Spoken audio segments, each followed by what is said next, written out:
King Arthur and His Knights by Maude L. Radford. Reading by Isabella Howell. Chapter 1. How Arthur Became King. Once upon a time, 1,000 years before Columbus discovered America, and when Rome was still the greatest city in the world, there lived a brave and beautiful youth whose name was Arthur.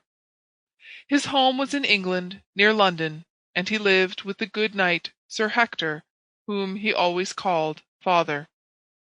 They dwelt in a great square castle of grey stone, with a round tower at each corner. It was built about a courtyard, and was surrounded by a moat, across which was a drawbridge that could be raised or lowered. When it was raised, the castle was practically a little island, and very hard for enemies to attack. On one side of the moat was a large wood, and here Arthur spent a great deal of his time. He liked to lie under the trees and gaze up at the blue of the sky.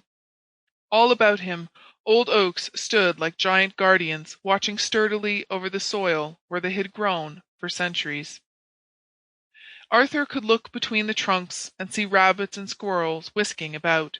Sometimes a herd of brown deer with shy, dark eyes would pass, holding their graceful heads high in the air.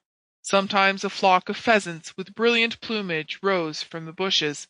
Again, there was no sound except the tapping of a bright-crested woodpecker, and no motion but the fluttering of leaves and the trembling of violets half buried in green moss.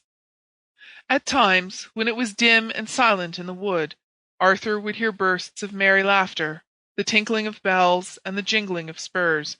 Then he would know that knights and ladies were riding down the road which ran beside the trees. Soon the knights would appear on horses, brown, black, and white, with gaily ornamented saddles, and bridles from which hung silver bells. Often the saddles were made of ivory or ebony, set with rubies or emeralds. The knights wore helmets laced with slender gold chains, and coats of mail made of tiny links of steel, so fine and light that altogether hardly weighed more than a coat of cloth. Usually the legs of the knights were sheathed in steel armor, and their spurs were steel, or even gold. The ladies sat on horses with long trappings of silk, purple, white, or scarlet, with ornamented saddles and swinging bells. The robes of the ladies were very beautiful, being made of velvet or silk trimmed with ermine.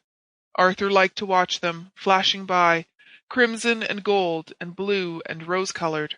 Better still, he liked to see the pretty, happy... Sample complete.